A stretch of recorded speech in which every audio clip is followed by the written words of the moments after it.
नमस्कार,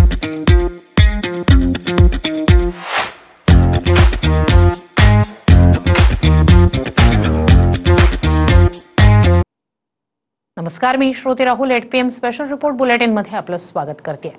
महाराष्ट्र राज्याचे कृषी मंत्री शेती नुकसान पाहणी वेळीही जोक करू शकतात इतकी सुजलाम सुफलाम स्थिती सध्या महाराष्ट्रात आहे. कारण शेतकऱ्यांची टिंगल उडवल्यानंतर जो वाद उद्भवला ते वक्तव्य आपण मस्करीतून केल्याचं मंत्री कोकाटेंनी म्हटलं आणि वक्तव्याच्या 1.5 दिवसानंतर भावना दुखावल्यास दिलगिरी व्यक्त केली. पाहूया. तुम्हाला कर्जमाफी झाल्यानंतर जे पैसे येतात त्या पैशाचं काय करता तुम्ही? शेतीमध्ये गुंतवणूक आहे 1 रुपयाच तरी. भांडवली गुंतवणूक कोण करतं? सरकार. शेतकरी करता का? शेतकरी म्हणतो विम्याचे पैसे पाहिजे, याचे पैसे पाहिजे, मग साखरपुडे करा, मग लग्न करा.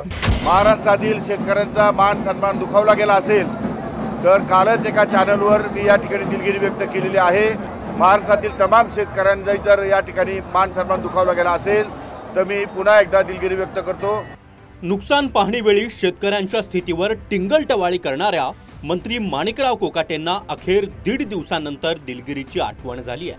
मात्र दिलगिरी व्यक्त करताना सारवासारव हा शब्दही लाजून आत्महत्या करेल अशा शब्दात कोकाटेंनी माफी मागितली आहे. कोकाटेंचं म्हणणं आहे की त्यांनी अनावधानानं आणि मस्करीमध्ये तसं वक्तव्य केलं. आता कोकाटे नेमकं काय बोलले होते ते बोलत असताना त्यांच्या चेहऱ्यावरचे भाव मस्करीचे होते का हे तुम्हीच पहा. आजी साहेब बोलले का कर्जमाफी होऊ शकत नाही, तो शेतकऱ्यांनी भेटेल का? आपल्याला रेग्युलर कर्ज भरायचं का बरं लोकांनी भरायचं? रेग्युलर असतं त्याला भेटेल. 5-10 वर्ष वाटच पाहिजे कर्जमाफी व्हायची, तोपर्यंत काय भरायचं त्यापेक्षा. बरं मला एक सांगा, आता हे मीडिया चालू आहे, मीडिया समोर असं बोलत नाही. तुम्हाला कर्जमाफी झाल्यानंतर जे पैसे येतात त्या पैशाचं काय करता तुम्ही? शेतीमध्ये गुंतवणूक आहे 1 रुपयाच तरी. सरकार शेतीमध्ये गुंतवणुकीला पैसे देणार तुम्हाला. आता पोखराच्या माध्यमातून तुम्हाला पाईपलाईनला पैसे आहेत, इरिगेशनला पैसे आहेत, तुम्हाला क्रॉपला पैसे आहेत, शेततळ्याला पैसे आहेत, सगळ्याला पैसे आहेत. भांडवली गुंतवणूक कोण करतं? सरकार. शेतकरी करता का?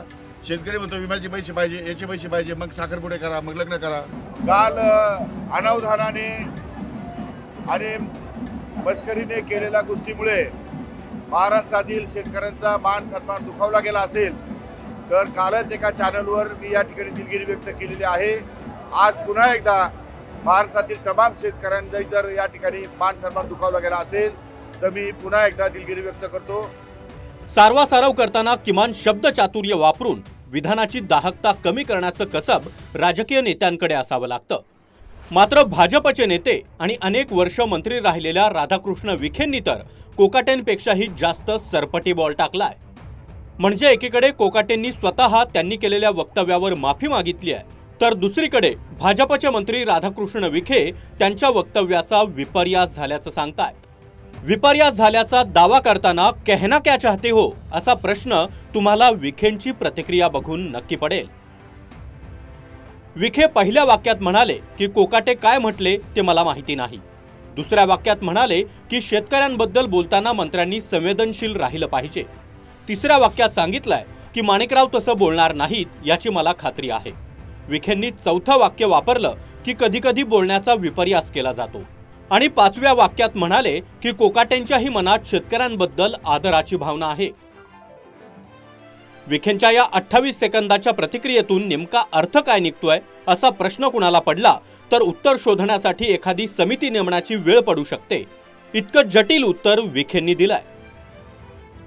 असं मला माहिती आहे माणिकराव काय म्हटले ते, पण मी काल बोललो सांगोल्याला की थोडं शेतकऱ्यांच्या प्रश्नाच्या संबंधामध्ये मंत्री महोदय संवेदनशील असलं पाहिजे. माणिकराव तसं बोलणार नाही मला खात्री आहे. फक्त हेतूच असला नसला पाहिजे बोलण्याचा. कधी कधी अशा कधी बोलण्याचा विपर सुद्धा करण्याचा प्रयत्न होतो, परंतु निश्चितच त्यांच्या मनामध्ये सुद्धा शेतकऱ्यांच्या बद्दल तीच आदराची भावना आहे ती आमच्या सगळ्यांच्या मनामध्ये आहे. तुर्तास कोकाटेंनी आज दिलगिरी व्यक्त केल्यानंतर अनेक सत्ताधारी नेत्यांना हायसं वाटतंय.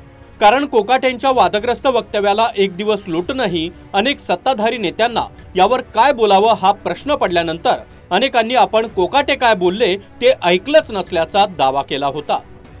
मला माहिती नाही, मी त्यांच्याशी बोली माहिती घेईन. कुणी आम्ही काम करत असताना शेतकरी असेल किंवा महाराष्ट्रातले कुठल्याही व्यक्ती असतील, आपलं वक्तव्य हे फार विचारपूर्वक आम्ही सगळ्यांनी त्या ठिकाणी केलं पाहिजे. आणि असं आहे की मला त्यांच्या कुठल्या वक्तव्यावर टिप्पणी करायची नाही. मी ऐकलं नाही. मी ऐकल्यानंतर समजून गेलं तर आपल्या प्रतिक्रिया नाही. मला ते तुम्ही सांगितलं आता मी माहिती घेऊन तुम्हाला सांगेन. कृषी मंत्र्यांनी नक्की काय वक्तव्य केलंय मी ऐकलेलं नाही. कृषी मंत्र्यांनी देखील बोलताना संवेदनशीलतेने बोललं पाहिजे. मी काय त्यांचा वाक्य ऐकलं नाही. नक्की ते काय बोललेत, कोणत्या अनुषंगाने बोललेत, त्याचा पाठीमागचा पुढचा कंटेंट काय होता, त्याच्यामुळे ती सगळी माहिती मी घेते.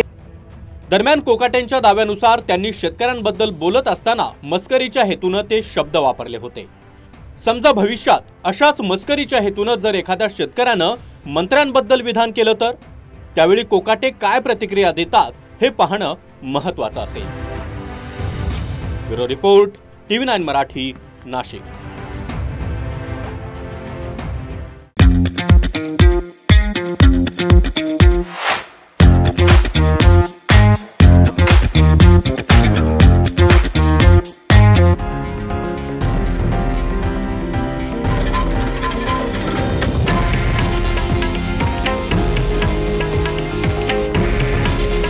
हे आहे देशातील नंबर 1 न्यूज नेटवर्क आणि आपण पाहत आहात TV9 मराठी. काळजी तुमची, हित महाराष्ट्राचं.